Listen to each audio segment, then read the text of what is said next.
Hi friends, welcome back. ഞാനിന്ന് ഒരു Mangalorean chicken ghee റോസ്റ്റിൻ്റെ recipe ആയിട്ടാണ് വന്നിരിക്കുന്നത്. അടിപൊളി ടേസ്റ്റാണ്. അപ്പോൾ അതിനുവേണ്ടി ആദ്യം തന്നെ 1 kg ചിക്കൻ എടുത്തിട്ടുണ്ട്. അതിലേക്ക് 1/2 കപ്പ് തൈര്, 1 ടീസ്പൂൺ ഉപ്പും 1.5 ടീസ്പൂൺ മഞ്ഞൾപ്പൊടിയും കൂടി ഇട്ടിട്ട് 1/2 hour മാരിനേറ്റ് ചെയ്ത് വെക്കുന്നുണ്ട്. എന്നിട്ട് ഒരു കടായി ചൂടാക്കാൻ വെച്ചിട്ടുണ്ട്. അതിലേക്ക് 5 കശ്മീരി ചില്ലിയും 4 ഡ്രൈ റെഡ് ചില്ലിയും കൂടെ ഇട്ടിട്ട് ഡ്രൈ റോസ്റ്റ് ചെയ്യണം. ഇനി അതിലേക്ക് 3 ടേബിൾ സ്പൂൺ മല്ലി, 1 ടീസ്പൂൺ കുരുമുളക്, 1/2 ടീസ്പൂൺ വെച്ചിട്ട് പെരുംജീരകവും നല്ല ജീരകവും, 1/4 ടീസ്പൂൺ ഉലുവ, പിന്നെ 3 ഗ്രാമ്പും 2 കഷ്ണം പട്ടയും. ഇതെല്ലാം ഒന്ന് ഡ്രൈ റോസ്റ്റ് ചെയ്തെടുക്കുക. എന്നിട്ട് ഒരു മിക്സി ജാറിലേക്ക് മാറ്റാം.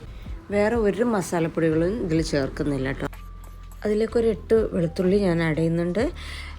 അതും കൂടെ ഇട്ടിട്ട് ഒന്ന് പൊടിച്ചെടുക്കുക. എന്നിട്ട് കുറച്ച് വെള്ളം ഒഴിച്ച് അതിലേക്ക് ഒരു കഷ്ണം പുളി, ഒരു ചെറിയൊരു പീസ് പുളി എടുത്തിട്ട്, പീസല്ല കുറച്ച് പുളി എടുത്തിട്ട് ഞാൻ ഓൾറെഡി വെള്ളത്തിൽ സോക്ക് ചെയ്ത് വെച്ചിട്ടുണ്ടായിരുന്നു. അതും കൂടെ ഇട്ടിട്ട് അരച്ചെടുക്കുക. ഇനി വീണ്ടും ഒരു കടായി വെച്ച് കൊടുക്കുക. ഇതിലേക്ക് 4 ടേബിൾ സ്പൂൺ ഗീ ഒഴിച്ച് കൊടുക്കുക. ഓയിൽ വേണ്ടവർ ഓയിൽ ഒഴിച്ചാൽ മതി, പക്ഷേ ഗീ റോസ്റ്റ് ആയതുകൊണ്ട് ഗീ ആണ് കൂടുതൽ ടേസ്റ്റ് കൊടുക്കുക.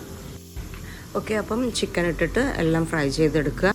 ചിക്കൻ ഒരു ഹാഫ് കുക്ക്ഡ് ആയാൽ മതി, കാരണം പിന്നീട് നേരത്തെ അരച്ച് വെച്ചിരിക്കുന്ന മസാലയും കൂടെ ചേർത്തിട്ട് ഒന്നും കൂടെ കുക്ക് ചെയ്യുന്നുണ്ട്. എന്നിട്ട് ഈ ഫ്രൈ ചെയ്തിരിക്കുന്ന മസാലയും ചിക്കനും എല്ലാം എടുത്ത് മാറ്റുക. ഇനി വീണ്ടും കടായി വെച്ചിട്ട് 2 ടേബിൾ സ്പൂൺ ഗീ ഒഴിച്ച് കൊടുക്കുക. അതിലേക്ക് കുറച്ച് കറിവേപ്പില ഇട്ട് കൊടുക്കുക. എന്നിട്ട് വലിയ സവാള ആണെങ്കിൽ 2 എണ്ണം, ചെറുതാണെങ്കിൽ ഒരു 3 സവാള എടുക്കുക. അതുകൊണ്ട് നന്നായിട്ട് വഴറ്റിയെടുക്കുക. അതിലേക്ക് ഒരു ടീസ്പൂൺ കൂടെ ഉപ്പിട്ട് കൊടുത്തിട്ടുണ്ട്. എന്നിട്ട് നന്നായിട്ട് വഴറ്റിയെടുക്കുക. അത് നല്ല സോഫ്റ്റ് ആവണം. ഒന്ന് വഴണ്ട് കഴിഞ്ഞതിന് ശേഷം നേരത്തെ അരച്ച് വെച്ചിരിക്കുന്ന ആ മിക്സ് ഇട്ട് കൊടുക്കുക. അതും ഇതിൻ്റെ കൂടെ നന്നായിട്ട് യോജിപ്പിച്ചിട്ട് അടച്ച് വെച്ച് കുക്ക് ചെയ്തെടുക്കുക. നല്ല സോഫ്റ്റാക്കി എടുക്കണം. എന്നിട്ട് ഞാൻ മിക്സി കഴുകിയിട്ടുള്ള വെള്ളവും അതിലേക്ക് ഒഴിച്ച് കൊടുത്തിട്ടുണ്ട്. അതിലേക്ക് ഇത്തിരി ഉപ്പ് കുറവായിരുന്നു, അപ്പോൾ ഞാൻ 1/4 ടീസ്പൂൺ ഉപ്പും കൂടെ ആഡ് ചെയ്തിട്ട് അടച്ച് വെച്ച് വേവിക്കുന്നുണ്ട്. ഇനി അത് തുറന്നിട്ട് അതിലേക്ക് ഫ്രൈ ചെയ്ത് വെച്ചിരിക്കുന്ന ചിക്കൻ ഇട്ട് കൊടുക്കുക. നന്നായിട്ട് മിക്സ് ചെയ്യുക. എന്നിട്ട് വീണ്ടും അടച്ച് വെച്ചിട്ട് ഒരു 15 to 20 minutes അത് കുക്ക് ചെയ്തെടുക്കുക. ചിക്കന് ഒരു ഹാഫ് വേവലായിട്ടുള്ളൂ. ഇനി മിക്സിൽ കിടന്നിട്ട് അതിൻ്റെ ആ പേസ്റ്റും എല്ലാം കൂടെ നല്ല ഫ്ലേവർ ആ ചിക്കനിനകത്ത് കയറണം.